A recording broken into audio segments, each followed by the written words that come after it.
Welcome back, guys. Eli here, and on this video, I'm going to be talking about one of the most common questions that I'm asked, which is, should you start a real estate photography business in 2023? And here's the thing, there's no one direct answer to this question, so in this video, I'm going to break down the different things I would consider if I was in your shoes and thinking about starting a business this year so that you can make the best decision possible for your exact situation. And there's really two different categories of things that I'm going to break down. Category number one is the external factors. This would be things like local competition, market conditions, real estate market conditions, and a bunch more. And then internal factors would be things about lifestyle goals, income goals, and everything you'd need to know to decide for yourself whether starting a business, especially this year, is a good thing. So starting with the external factors, let's talk about the real estate market as of March 2023. As you probably know, the real estate market has slowed down significantly over the last 8 months. And when I tell people that, they generally think that that's a bad thing for real estate photographers, but it's actually a great thing, and here's why. When the market slows down, agents have to do more to sell a property. 8 months ago, properties sold before they were even listed, so a lot of times we would get canceled before we even had the opportunity to come out and shoot because the house had already sold. Well, it's not so much the case now where houses are taking longer to sell. And that means two things. Number one, we never really get canceled once we have a shoot booked. And number two, agents spend more per shoot with us because they have to do more to market the house. So I would argue that a slowing housing market is actually a better time to be a real estate photographer, and the data at my business would back that argument up as we're making more per order, or what we call higher average order value, and that is super important. So from that side of things, I think it's a great time to start a real estate photo business. The next thing you're going to want to consider is local competition and the skills that you will be required to learn. Now, I think a lot of people when they first get into business are overly worried about competition. Now, here's the thing I've learned. You are usually your own biggest competition, either through the things you think you know are true that aren't true, or the things you simply don't know. Focusing on competition is almost always the wrong move, and I'd encourage you to focus that effort inward and try to improve yourself. And the question I always ask people is, do you think if I came to your local market, I could start a business faster than you and probably beat a lot of your competition? And if you say yes, then you know knowledge is the only gap, right? It's the things that I know or that I've experienced that you don't yet know. And so that's why I always encourage people to focus on themselves instead of their competition. But the real truth is, competition really doesn't matter because there's so much business to go around. Real estate photography is a relatively new field. A lot of people really don't think to get into it, and so there's almost always a ton of demand for real estate photographers. And on top of all that, more and more agents every year start to use a real estate photographer. When I first started, maybe 20 to 25% of the homes were shot by a professional, and now it's like 80% and still growing every year. And so while there may be competition, the market itself is growing, meaning I don't think that's something you should worry about in the scheme of things. There's a lot of other things that you need to focus on and learn about, and focusing on the competition usually just distracts from the things that are actually important. Now, as far as the skills you'll need to learn go, that's one of the things that I love about real estate photography. It doesn't take someone who is really skilled with a camera. In fact, you'd probably be surprised about what I still don't know about cameras. I always tell people that real estate photography is much more of a science than an art, and science is easy to learn because there is a proven process. Art is much more susceptible to the imagination, right? And it's different for everybody. But with real estate photography, there's sort of a set of things you follow. I'll talk more about that in a minute. And if you do that, your images will be great. So I wouldn't worry too much about the skills you'll have to learn because I really don't think they're that hard to learn. I've taught a lot of people very easily, not only students of mine, but also employees that work at my business and do all of the shoots we do every day at Norman & Young. So don't worry about that. And the next factor to consider is whether you have the money to get started right now. And the good news with real estate photography is it doesn't take $10,000, $15,000, $20,000, $25,000 to get started, but it does take somewhere between $1,000 and $1,500 to get the basic gear that you'll need to get started. But the good news is if you already have a camera, really of any kind made in the last 10 years, that will probably work. And the way I teach real estate photography and what I believe is that gear doesn't really matter. You just need enough gear to get the shot, and then the editing is really where the magic is made, and we'll talk more about that soon. So you don't need to go out and buy tens of thousands of dollars worth of gear, and I actually think that if you do that, you're putting something in front of you that shouldn't be there that's probably going to cause you to stumble because you're going to think that the gear is what makes a difference, and it truthfully doesn't. So practically you'll need about $1,000 to get started, and that'll get you a cheap tripod, a decent camera, and a wide angle lens.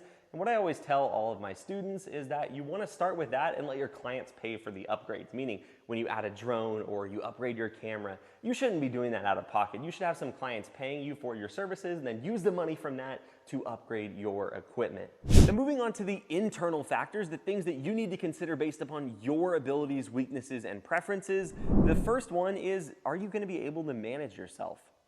I think a lot of people would love the idea of working for themselves, but are you someone that will actually be able to work for yourself? Or are you just going to want to stay home and not do anything? So if you're not self-motivated and willing to go out there and get what you want, this is probably not the career path for you, and you should probably stay working for someone who's going to tell you exactly what to do. But if you're someone who wants the opportunity to control your own schedule and manage yourself and really have limitless potential, I think starting a business in general is a great idea. And if you like photography and like real estate, starting a real estate photo business is probably a good idea. But I want you to sit down and think through this with yourself honestly and say, am I actually going to be able to do this? Now, that's not to say if you're someone who procrastinates that you're not going to be good at this, because I personally am a bad procrastinator. I actually think that's a benefit in business. What I'm mainly talking about here is, are you going to be able to get anything done, or are you just going to sit there and wait? If you're going to sit there and wait, starting a business is not for you because you have to be at least somewhat proactive. Next, you'll want to consider what you currently do for a living and what your income goals are. Now, if you're currently a surgeon making $400,000, $500,000, $600,000 a year, it's probably not going to make sense for you to start a real estate photography business unless you just want to massively switch up your life, because you're going to have to build a very significant business with a big team to make $600,000, $700,000, or $800,000 a year. Now, if you're like most people, which the average person watching this makes about $50,000 a year, you're easily going to be able to make more as a real estate photographer if you put in the work to build your business. At my company, our average order value is somewhere between $300 and $400, and a shoot takes somewhere between 30 minutes and an hour and 45 minutes. And so you can see that the math would work out pretty quickly there to replace your income. For example, if you shot one project every business day, which would be 22 days a month, you'd make 22 times 400 in the top line, and then you'd have some expenses. Now, 22 times 400 is almost $10,000, and one shoot a day is very realistic. And so provided you aren't someone who currently makes $400,000 a year, I think it's pretty realistic to beat your income if you're able to get clients, which isn't usually that hard. What we generally see is that single photographers without hiring a team max out somewhere between $15,000 and $20,000 per month. And then if you want to hire a team like I did, the sky's the limit, and it's just a matter of how big you're able to build your business. But if you don't want to hire a team, you'll max out somewhere between $15,000 and $20,000 per month. And then you'll have some expenses, maybe 25% on that. And so you can kind of reverse engineer to see you could take home between 10 and 15 grand a month. And for most people, that's a lot better than the job they currently work. It's somewhere around $200,000 per year. Now, I'm not saying it's going to be easy to get there. I am saying it is possible to get there, and we've seen many people do it. The next internal factor you have to consider is, what are your lifestyle goals? Are you someone that wants to work 25 hours a week, make your 50 grand a year, and have a ton of time for other stuff? Or are you someone that wants no income cap and the ability to work as many hours as you want so you can grow your business and get the most out of it?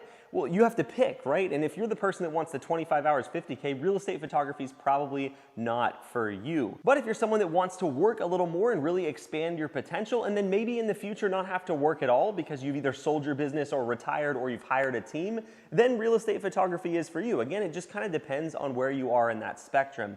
I personally believe that I want to put in the work now and set myself up to be able to do whatever I want in the future. And that's really come true in my life over the last 10 years as I've expanded, started other businesses, and frankly grown my net worth. And I wouldn't have been able to do that without starting a business. And so while I do think it is important to maximize the amount of time you have for the things you want to do, I also think you have to think about this in the long term over the next 10 or 15 years, what you want. And so for me, putting in that work at the start was worth it for the lifestyle I have now. And the last thing to consider is, do you want to start a real estate photography business, and what are you looking for in that business? I think when it comes specifically to the real estate photography itself, I would encourage you to not consider this business if you're looking for something that's going to be a creative outlet or art form for you, because I don't think real estate photography is really that.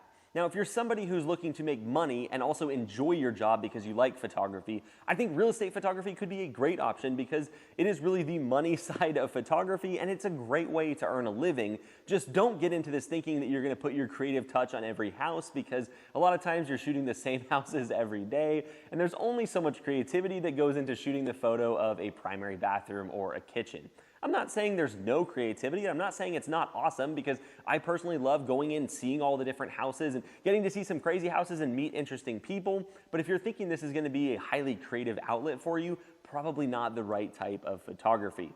Now, that's not to say you can't own a real estate photography business and that's where you make your money and then get the art from some other form of photography. I am just saying that if you're looking for a job that is going to be highly creative, this is probably not the one for you. I hope this gave you a bunch of insight into whether starting a real estate photography business in 2023 is the right move for you where you are currently. And I highly encourage you to, if you haven't yet, watch the workshop linked in my bio, because that's an hour-long version of what I just went through, except it's a lot more about how to actually get started. And so now that you know the background, you can see if the first steps line up with something that you are interested in doing, because again, this is a decision that only you can make. I've seen what real estate photography has done in my life, and I absolutely think it was the right move for me and many of the people that I've had the opportunity to coach, but you have to make that decision for you. And so I think watching that workshop is a great next step. It's completely free and will teach you a lot about what you'll actually be doing over the next week or two as you get your business started. So click the link below to watch that workshop, and I'll see you there.